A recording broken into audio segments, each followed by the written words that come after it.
In this podcast episode, Edward Fishman, a former lead in the State Department and an expert on international tariffs and economic warfare, discusses the complexities of the current geopolitical landscape, particularly focusing on the trade tensions between the United States, Canada, China, and Russia. The conversation delves into the implications of tariffs, sanctions, and the evolving nature of economic warfare in a world increasingly defined by competition and conflict. Fishman opens the discussion by referencing Sun Tzu's famous quote about the supreme art of war being to subdue the enemy without fighting. He posits that in today's world, the ultimate battlefield may not be military but economic. He emphasizes that the U.S. has been engaging in economic warfare through various means, including weaponized tariffs and sanctions, which can have significant ripple effects on global trade and international relations. The conversation shifts to the recent tariffs imposed by the Trump administration on both allies and adversaries. Fishman expresses concern that while tariffs can be a useful tool for protecting strategic industries, applying them indiscriminately can lead to unintended consequences. He highlights the risks of creating an autarkic economy where reliance on domestic production leads to higher prices and slower economic growth. Moreover, he warns that when states cannot acquire markets and resources through open trade, the temptation to resort to military conflict increases.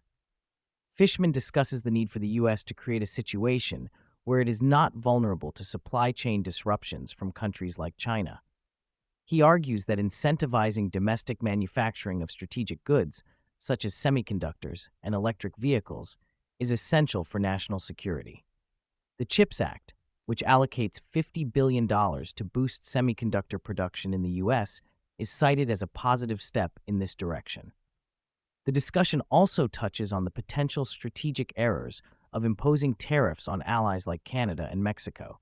Fishman argues that such actions can undermine long-term relationships and create uncertainty for companies that rely on cross-border supply chains.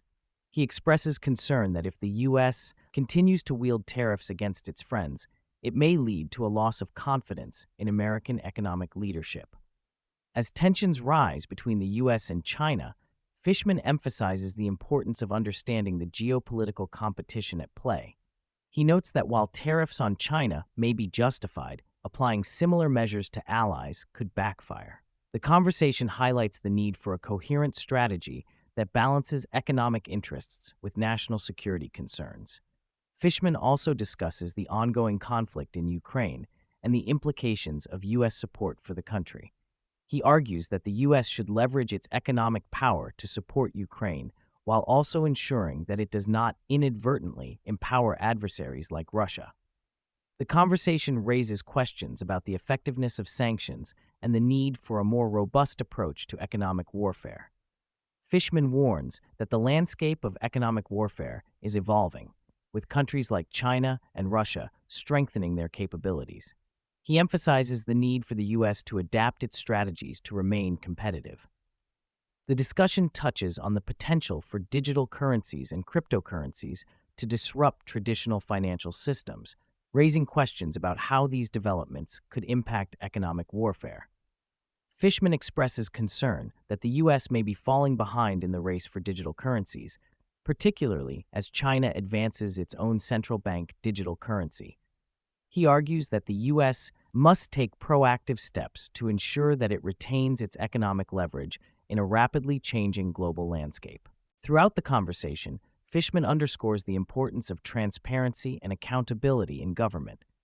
He advocates for a more streamlined approach to economic warfare, suggesting that the U.S. government should be better organized to respond to global challenges. He believes that a more effective economic warfare strategy would involve collaboration between various government agencies and a focus on long-term goals.